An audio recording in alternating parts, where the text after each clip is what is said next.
اور یقین کرو جن کو درود شریف کی برکات نظر آ گئی ہیں نا، ہمیں جو بھی میسیج کرتا ہے نا لاما صاحب، یہ پنجابی کے اندر بتانے لگے ہوئے ہیں، ہو سکتا ہے آپ میں سے کوئی مسکرائے، بیوی تنگ کرتی ہے بچے تنگ کر دینے ہیں، اسی کوئی وظیفہ نہیں دس دیا، اسی کہنے درود پڑھو۔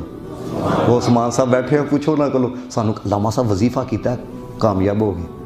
میں کہا درود پڑھنا لو بڑا وظیفہ ہی کوئی نہیں ہے۔ آپ کو اس سے پہلے چلے اس بات سے پہلے میں ایک بات بتاؤں گا، دیکھو بندہ درود و سلام پڑھتا ہے، کس طرح پتہ چلے کہ قبول ہو گیا ہے، نگاہ ہو گئی ہے، جواب آ گیا، کس طرح پتہ چلے ہے؟ واصف علی واصف نے پھر قلم اٹھایا، کہتا ہے درود پڑھتے ہوئے دل کی کیفیت بدل جائے، آنکھ نم ہو جائے، سمجھ جا مدینے والے کی طرف سے جواب آ گیا۔ لیکن اس طریقے کا بندہ ماحول تو بنائے نا، وہ کیفیت تو بندہ لے کے آیا ہے۔ تو میں نے جس طرح پہلے کہا نا کہ جس بندے کو برکات نظر آ گئی نا درود شریف کی ہے، وہ پھر حضرت انہیں پھر وظیفہ ہی کیتا ہے۔ صاحب سعادت الدرین نے لکھا اس بات کو ہے، وہ کہتے ہیں کہ ایک بزرگ حج کرنے کے لیے گئے تو انہوں نے ایک جوان کو دیکھا، اب وہ جوان کیا کرتا تھا، کعبے کا طواف کرتا پہ تو درود، منا درود، عرفات میدان درود، یہاں تک جملے لکھے ہیں، یقین کرو میں نے پڑھے تو مجھے بڑا لطف آیا۔ بزرگ کہتے ہیں قدم اٹھاتا ہے تو درود پڑھتا ہے، رکھتا ہے تو درود پڑھتا ہے۔ وہ کہتے ہیں مجھے بڑی حیرانگی ہوئی ہے، کہتے ہیں میں نے اسے سوال کر لیا، میں نے اسے کہا یار یہاں پر مختلف مقامات کے علیحدہ علیحدہ وظیفے ہیں، علیحدہ علیحدہ دعائیں ہیں، علیحدہ علیحدہ نوافل ہیں، تینوں میں جتھے ویکھے تو درود ہی پڑھنا ہوئے ہیں، وجہ کیا ہے؟ کہتا ہے وجہ یہ ہے گزشتہ سال نا میں اپنے ابو کے ساتھ حج کے ارادے سے نکلا تو خراسان سے جب ہمارا قافلہ کوفے پہنچا نا میرے ابو بڑے شدید بیمار ہو گئے۔ وہ کہتا ہے بیماری نے شدت اختیار کی ہے تو میرے ابو کی نا روح پرواز کر گئی ہے، میرے ابو فوت ہو گئے۔ وہ کہتا ہے میں نے چہرے کے اوپر کپڑا رکھ دیا، کہتے ہیں کچھ دیر کے بعد جب میں نے کپڑے کو ہٹایا نا تو میرے ابے کا جو منہ تھا نا وہ گدھے کی طرح کا ہو گیا تھا، گدھے کی طرح کا۔ اب وہ کہتا ہے میرے دل کے اندر یہ بات آئی میں لوگوں کو کس طرح مدد کے لیے بلاؤں ہے، انہوں نے کہنا اے چنگا ہی نہیں سیا ہے، منہ گدھے کی طرح ہو گیا، لوگ مجھے باتیں کریں گے۔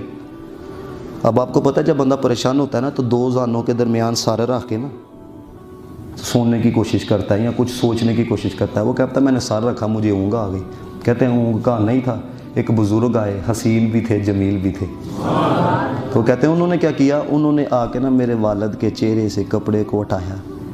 خدا کی یہ وہ جملے نہیں بس اوقات بندہ خطیبانہ جملے بول کے لوگوں سے دانت لے، نہیں، کہتے ہیں صرف ہٹایا اور ایک نگاہ ڈالی تو پھر مجھے آ کے کہنے لگے کہ تم کیوں پریشان ہو ہے؟ میں نے عرض کی کہ میں اس لیے پریشان ہوں، دیکھتے نہیں کہ میرے والد صاحب کی حالت کس طرح کی ہے؟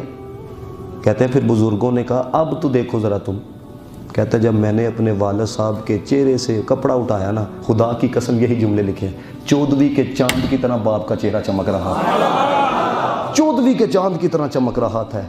وہ کہتا ہے وہ بزرگ نا یہ بات کر کے جانے لگے ہیں، میں نے کہا آپ بتائیں تو صحیح آپ کون ہیں، آپ کا آنا ہمارے لیے رحمت اور برکت کا باعث بنا ہے۔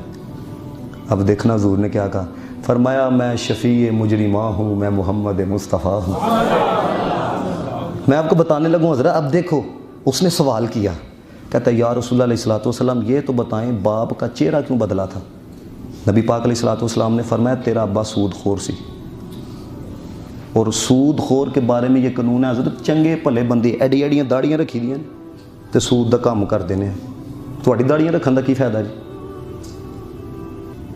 کئی دفعہ اپنی ماں کے ساتھ زنا کرنا ہے، ایڈی ایڈیاں رسول اللہ نے فرمایا سود خور کے بارے میں قدرت کا یہ قانون ہے، یا تو دنیا کے اندر شکل بدل جائے گی یا آخرت کے اندر شکل بدلے گی۔ فرمایا تیرے باپ کی جو شکل ہے وہ دنیا کے اندر ہی بدل گئی، لیکن ایک بات ہے میں اس لیے آیا ہوں تیرا باپ اس وقت تک سوتا نہیں تھا جب تک 100 مرتبہ میرے پہ درود نہیں پڑھ لیتا، اس نے مجھے پکارا میں آ گیا ہے۔ اب صاحب نزہۃ المجالس نے نا آگے بات بڑھائی ہے، سعادت الدرین تک یہاں تک ہے، انہوں نے آگے بات بڑھائی۔ وہ کہتا ہے صبح کا جب وقت ہوا نا، اب غیر علاقہ ہو حضرت کوئی جان پہچان نہ ہویا ہے تو بڑی حد 10-15 بندے بھی اکٹھے ہو جائیں تو بڑی بات ہوتی ہے۔ وہ کہتا ہے لوگوں کا جمع غفیر، کوئی ادھر سے آ رہا ہے، کوئی ادھر سے آ رہا ہے، کوئی ادھر سے آ رہا ہے۔ وہ میں کہا علاقہ بھی غیر ہے، ان کو کس نے بتا دیا میرا ابو فوت ہو گیا؟ ان کو کس نے بتا دیا کہ دنیا سے چلا گیا؟ وہ کہتا ہے میں نے اس سے سوال کیا وہ تم کو کس نے بتایا ہے؟ تم کس کے کہنے پہ آ رہے ہو؟ اب دیکھو جن کو درود کی برکتوں کا پتہ لگ گیا انہوں نے پھر کوئی اور وظیفہ کیا ہی نہیں. کہتا ہے وہ جن سے میں نے سوال کیا وہ مجھ سے کہنے لگے, وہ کہتے ہیں ہم جہاں سے گزرتے تھے آواز یہ آتی تھی جاؤ فلاں دا جنازہ پڑھ لو, اللہ تعالیٰ تہاڈے بھی گناہاں نوں معافی عطا فرما دے گا, جاؤ اس کا جنازہ پڑھ لو. ہے تو دوستان محتشم, یہ جو بندہ کہتا ہے نا خون خراب ہو گیا, دل نو انج ہو گیا, دماغ انج ہو گیا, علی میں کہوں گا درود پڑھو. ہے واصف علی واصف نے لکھا, کہتا ہے درود پڑھنے والا نہیں جی خراب ہوندا, ہوئے پڑھنے والا. درود پڑھنے والا, میں چلو اب مثال نہیں دیتا, نہیں تو بات بڑی آگے تک چلے جائے گی. میرے پاس ایک جوان آیا تھا کہ حضرت پورا ممی ڈیڈی جناب سارے معاملات ہیں, انہوں درود پاک شروع کرایا, ایسے رنگ چڑھے نہیں, ماما بھی ہے چہرے تے سنتے رسول بھی ہے, ایسے رنگ چڑھے ہے کوئی دنیا کا فیشن جڑا کیتا نہ ہوئے, درود تے ہی لایا گیا. تو یہی ہے بس ایک کیفیت بنا کے درود پڑھو. ہے درود پڑھنا تمہارا کام ہے, بدلنا مدینے والے کا کام. جتنے آئے اللہ عمل کی توفیق عطا فرمائے. واخر دعوانا